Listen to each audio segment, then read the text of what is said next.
అరెస్టులు చేసి వాళ్ళ తప్పుడు ఆరోపణల నేపథ్యంలో పోలీసులు నాగమల్లేశ్వరరావును స్టేషన్లో తీసుకెళ్ళిపోయారు.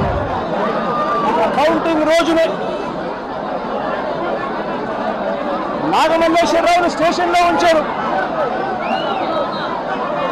ఫలితాలు టీడీపీకి అనుకూలంగా వచ్చిన మరుక్షణమే నాగమల్లేశ్వరరావును సెల్లో వేశారు. టీడీపీకి అనుకూలంగా ఫలితాలు రావడం మొదలెట్టాక ఈ గ్రామంలో నాగమల్లేశ్వరరావు ఇంటిపై అంటే వెంకటేశ్వరరావు ఇంటిపై తెలుగుదేశం జనసేన కార్యకర్తలు రాళ్లు విసిరారు. నాగమల్లేశ్వరరావును స్టేషన్లో ఉంచారు. నాగమల్లేశ్వరరావును ఊరిలోకి వెళ్ళడానికి వీల్లేదు అని, ఊరు విడిచిపెట్టి పోవాలి అని, లేకపోతే రౌడీ షీట్ ఓపెన్ చేస్తామని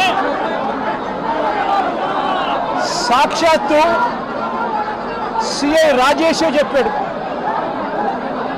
రౌడీ షీట్ ఓపెన్ చేయడమే కాదు, కాల్చి చంపుతామని కూడా సాక్షాత్తు సిఐ రాజేష్ అనే వ్యక్తి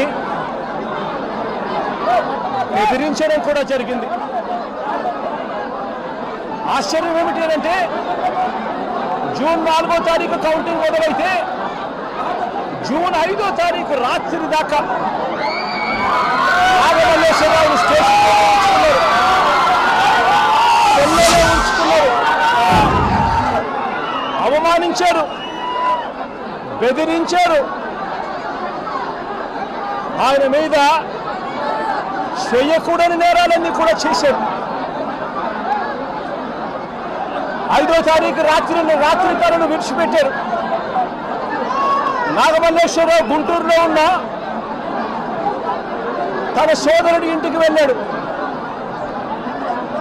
ఈ సిఐ, ఈ పోలీసులు వీళ్ళు బెదిరించిన తీరు, వీళ్ళు అవమానించిన తీరు.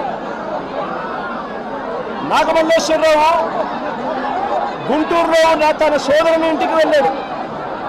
వెళ్ళి అక్కడి నుంచి వాళ్ళ నాన్నకు ఫోన్ చేశాడు. వెంకటేశ్వరమ్మకు ఫోన్ చేసి పోలీసులు ఏ రకంగా అవమానించారు, పోలీసులు ఏ రకంగా బెదిరించారు, పోలీసులు ఏ రకంగా కొట్టారు,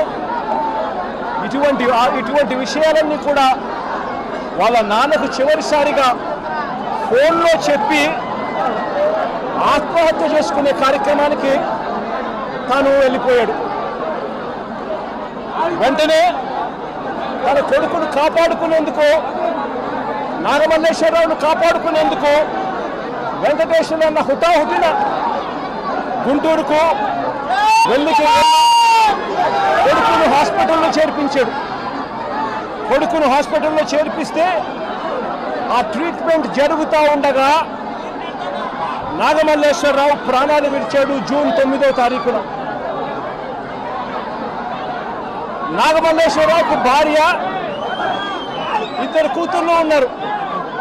ఇప్పుడే కూతురు కూడా చిన్నబ్బాయి కూతురు నాగమల్లేశ్వర